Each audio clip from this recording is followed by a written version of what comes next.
আশা করি প্রথম অংশ অর্থাৎ সেকশন 8 এর প্রথম অংশের আলোচনা অবশ্যই দেখে তারপরে এই ভিডিওটা দেখছেন, না হলে পুরো আলোচনা বুঝবেন না। তো চলুন পরের অংশের আলোচনাটুকু আমরা দেখি। তো যেহেতু আপনি এই ভিডিওতে এসেছেন, তো আমি ধরে নিচ্ছি সেকশন 8 এর প্রথম অংশের আলোচনাটা আপনি আগের ভিডিও থেকে দেখে নিয়েছেন, অর্থাৎ 3 নম্বর ভিডিওটা আপনি দেখেই 4 নম্বর ভিডিওতে এসেছেন। তো এখন আমরা এই অংশটা আলোচনা করব। 3 নম্বর ভিডিওতে এই অংশটা আলোচনা করেছি অলরেডি। তো এই আলোচনাটা আমরা এই 3 বছর কথাটার উপর বেস করে করব। এখানে আমরা 3টা আলাদা আলাদা পার্টিশন করব এই 3 বছর কথার উপর বেস করে। তাহলে প্রথমেই যে ক্ষেত্রে মামলার তামাদির মেয়াদ 3 বছর বা 3 বছরের কম থাকে, তাহলে প্রথম পয়েন্ট আমরা দেখছি 3 বছর বা 3 বছরের কম থাকে। তাহলে এইটা একটা বিষয়, যখনই আপনার কোনো একটা মামলা করার ক্ষেত্রে তামাদির মেয়াদ থাকবে 3 বছর অথবা 3 বছরের কম, 3 বছর অথবা 3 বছরের কম, তাহলে আপনি কি করবেন? এক্ষেত্রে যা তামাদি ছিল, অর্থাৎ আপনার 6 মাস ছিল, 12 মাস ছিল, 1 বছর ছিল, 2 বছর ছিল, 2.5 বছর ছিল, যা ছিল ওই তামাদিটা আপনি পুরোটাই পাবেন আপনার লিগ্যাল ডিসেবিলিটি শেষ হওয়ার পরেই। মানে 3 বছর তামাদি বা 3 বছরের কম এমন কোন তামাদির মেয়াদ যদি থাকে কোনো মামলার ক্ষেত্রে, তাহলে আপনি যদি লিগ্যাল ডিসেবিলিটিতে থাকেন, যখনই আপনার লিগ্যাল ডিসেবিলিটি শেষ হবে তখন আপনি এই পুরো সময়টাই পাবেন। ধরেন আপনার 12 মাস তামাদি ছিল, এখন আপনি লিগ্যাল ডিসেবিলিটিতে ছিলেন, তাহলে যেদিন আপনার লিগ্যাল ডিসেবিলিটি শেষ হবে ওই দিন থেকে আপনি 12 মাস সময় পুরোটা পাবেন। আবার যদি 2 বছর থাকতো তাহলে 2 বছর পুরোটা পাবেন। আবার যদি 3 বছর থাকতো তাহলে 3 বছর পুরোটা পেতেন, কারণ সূত্র কি বলা হচ্ছে 3 বছর পর্যন্ত।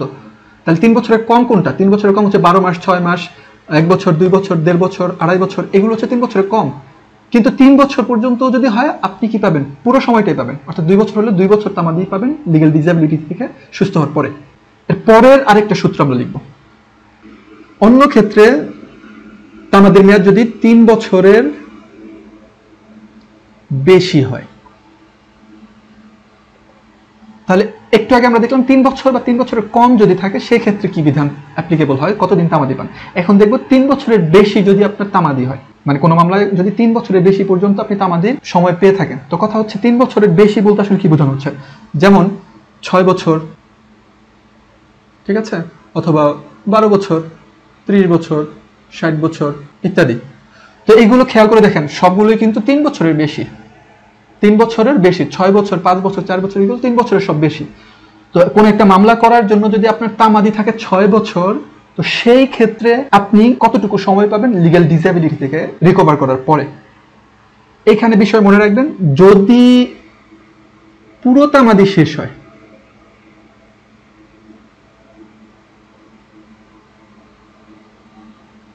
তাহলে এখন শুধু 3 বছর পাবেন, শুধু 3 বছর পাবেন। দেখেন 3 বছরের বেশি কিন্তু লিগ্যাল ডিসেবিলিটি থেকে রিকভার করলে পাওয়ার কথা ছিল, কারণ অন্যান্য ক্ষেত্রে আমরা তাই দেখেছি, যখনই আপনার লিগ্যাল ডিসেবিলিটি শেষ হয় তখন কিন্তু ওই 12 মাস যদি তামাদি থাকে তাহলে 12 মাস পুরোটাই পান। তবে 3 বছরের বেশি তামাদি পাওয়া ছিল, 6 বছর, 12 বছর পাওয়ার কথা ছিল, 30 বছর পাওয়ার কথা ছিল, 60 বছর পাওয়ার কথা ছিল। এই ক্ষেত্রে আপনার যদি পুরো তামাদি শেষ হয়, আপনি লিগ্যাল ডিসেবিলিটি দিয়ে আছেন, পাগল, 6 বছর 12 বছর ধরে আপনি পাগলই আছেন, 12 বছর পরে আপনি সুস্থ হলেন, তো সুস্থ হওয়ার পরে কি আপনি তামাদি 12 বছর পাবেন? না। তাহলে কয় বছর পাবেন? 3 বছর পাবেন। এইটাই বলা হচ্ছে, অর্থাৎ আপনি আপনার মামলা করার তামাদি 3 বছরের বেশি, 6 বছর ছিল ওটা পুরোটাই শেষ করে ফেলছেন, অথবা 12 বছর ছিল ওটা পুরোটাই শেষ করে ফেলছেন, অথবা 30 বছর ছিল ওটা পুরোটাই শেষ করে ফেলছেন, অথবা 60 বছর ছিল পুরোটাই শেষ করে ফেলছেন, তারপরে আপনি সুস্থ হয়েছেন। এক্ষেত্রে নতুন করে আপনাকে এই সময়টা আর দেওয়া হবে না, নতুন করে তাহলে পাবেন হচ্ছে এই যে 3 বছর। এখন আরেকটা ব্যাপার খেয়াল করেন, এখানে দেখেন আমরা কিন্তু পুরো তামাদি শেষ হলে তখন আপনি শুধু 3 বছর পাবেন, এই যে 3 বছর। কিন্তু আপনি যদি পুরো তামাদি শেষ হওয়ার আগেই সুস্থ হয়ে যান, যদি পুরো তামাদি শেষ হওয়ার আগে সুস্থ হন, তাহলে কতটুকু পাবেন? তাহলে এখানে মনে রাখবেন, ধরেন আপনার তামাদি 3 বছরের বেশি 6 বছর ছিল, আপনার তামাদি কয় বছর ছিল? 6 বছর ছিল।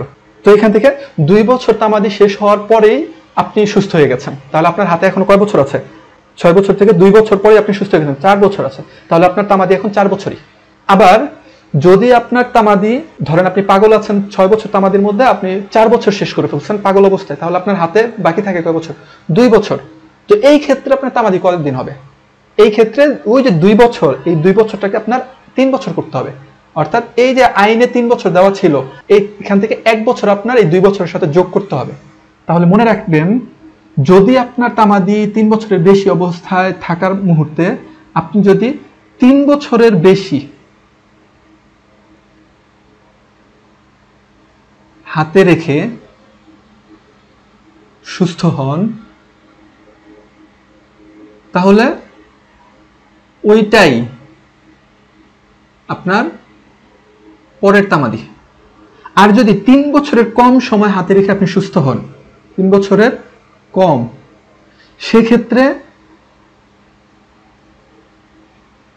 3 বছর করতে যত দিন লাগবে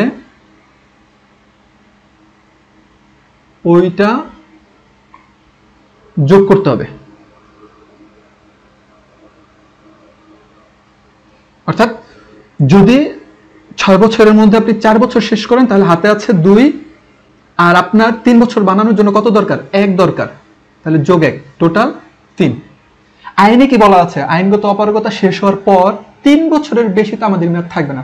তাহলে আপনি যতভাবেই কাজ করেন 3 বছর আপনি পাবেন, একেবারে যে কোনো ভাবেই হোক আপনি 3 বছরই পাবেন। তাহলে আমি এই আলোচনাটা আরেকবার একটু করে দিচ্ছি শর্টে, যেন বুঝতে পারেন। আমরা দেখলাম যে ধারা 8-এর 2 নম্বর অংশের আলোচনায় যে আইনগত অপারগতা শেষ হওয়ার পর 3 বছরের বেশি তামাদির মেয়াদ থাকবে না। তো আমরা এখানে 3 বছর কথাটাকে কিওয়ার্ড ধরে আলোচনা করেছি। তো এখানে বলা হচ্ছে 3 বছরের কম অথবা 3 বছর পর্যন্ত যদি আপনার তামাদির মেয়াদ থাকে, সেক্ষেত্রে আপনি যদি অসুস্থ হয়ে যান, মানে লিগ্যাল ডিসেবিলিটিতে পড়ে যান, যখন আপনি সুস্থ হবেন পুরো সময়টাই পাবেন। 3 বছরের কম যতটা আপনার তামাদি ছিল পুরোটাই পাবেন। আরেকটা বলা হচ্ছে 3 বছরের বেশি যদি হয়, সেক্ষেত্রে আপনার 2টা ব্যাপার মনে রাখতে হবে। 3 বছরের বেশি, 6 বছর, 12, 30 যত হোক, সেক্ষেত্রে 2টা পয়েন্ট। একটা হচ্ছে পুরো তামাদি আপনি শেষ করে ফেলেছেন কিনা। যদি পুরো তামাদি শেষ করে সুস্থ হন তাহলে 3 বছর পাবেন। আর যদি পুরোটা শেষ না করে 3 বছরের বেশি রেখে আপনি শেষ করেন, তাহলে যেটুকু আছে ওইটুকুই পাবেন। আর যদি 3 বছরের চাইতে কম হাতে রেখে আপনি সুস্থ হন, যেমন আপনার তামাদি ছিল 30 বছর, কিন্তু আপনি 28 বছর অসুস্থ ছিলেন, অর্থাৎ লিগ্যাল ডিসেবিলিটিতে ছিলেন, বা 29 বছর লিগ্যাল ডিসেবিলিটিতে ছিলেন, তাহলে আপনি সুস্থ যখন হলেন তখন আপনার তামাদির মেয়াদ কতদিন আছে হাতে? 1 বছর আছে। তাহলে এই 1 বছরের সাথে কত যোগ করলে 3 হবে? 2 যোগ করলে 3 হবে। তাহলে 1-এর সাথে 2 যোগ করে 3 বছর করে ফেলেন, এটাই হবে আপনার তামাদি। আশা করি এই অংশটুকু বুঝতে পেরেছেন। আর 8 নম্বর ধারার প্রথম অংশে আমরা কি দেখেছিলাম, যে 6 ধারা এবং 7 ধারায় যেই বিধানটা দেওয়া হয়েছিল তামাদি গণনার ক্ষেত্রে তামাদি গণনা বন্ধ থাকবে, ওই বিধানটা অগ্রক্রয়ের মামলার ক্ষেত্রে প্রযোজ্য হবে না, নট অ্যাপ্লিকেবল। 8 নম্বর ধারার শেষ অংশের যে আলোচনাটা আজকের ভিডিওতে আমরা করলাম, এই আলোচনাটা একটু জটিল, তবে আপনি বুঝতে পারবেন যদি একটু ঠান্ডা মাথায় পুরো আলোচনাটা শোনেন। একবার না বুঝলে আবার রিপিট করবেন, রিপিট করলে এই কনফিউশনটা আপনি ক্লিয়ার হবেন। একবার যদি 8 ধারা বুঝতে পারেন, লাস্টের যে অংশটা আমরা আলোচনা করলাম, তাহলে 8 ধারা নিয়ে কোনো পেইন থাকবে না। তো পরবর্তীতে আমরা 5 নম্বর যে পর্ব, অর্থাৎ লিমিটেশন অ্যাক্টের লিগ্যাল ডিসেবিলিটি সংক্রান্ত যে 4টি ধারা 6 থেকে নিয়ে 9, তার যে 5 পর্বের সিরিজ আলোচনা, আগামী পর্ব অর্থাৎ 5 নম্বর পর্বে আমরা 9 নম্বর ধারার আলোচনা করব। ইতিমধ্যে আমরা আজকের ভিডিওর মাধ্যমে 4টা পর্ব শেষ করেছি। যারা এখনো পর্যন্ত আমাদের লিমিটেশন অ্যাক্ট 1908-এর লিগ্যাল ডিসেবিলিটি সংক্রান্ত আলোচনা দেখেন নাই, তারা অবশ্যই আমাদের প্লেলিস্ট সেকশন থেকে গিয়ে লিমিটেশন অ্যাক্ট 1908-এর লিগ্যাল ডিসেবিলিটি সংক্রান্ত যে সিরিজটা আছে ওটা দেখে নেবেন। এখানে 5টা ভিডিও থাকবে, অবশ্যই এখান থেকে পুরো আলোচনাটা দেখে নেবেন।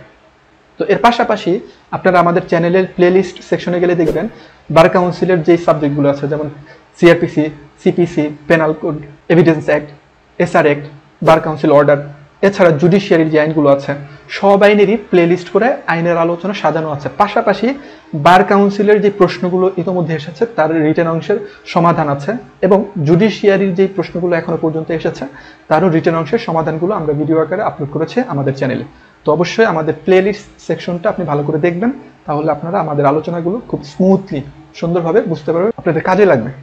তো পরবর্তী ভিডিও দেখার আমন্ত্রণ জানিয়ে আজকের মতো এখানে বিদায় নিচ্ছি। সবাই ভালো থাকবেন, সুস্থ থাকবেন, আল্লাহ হাফিজ।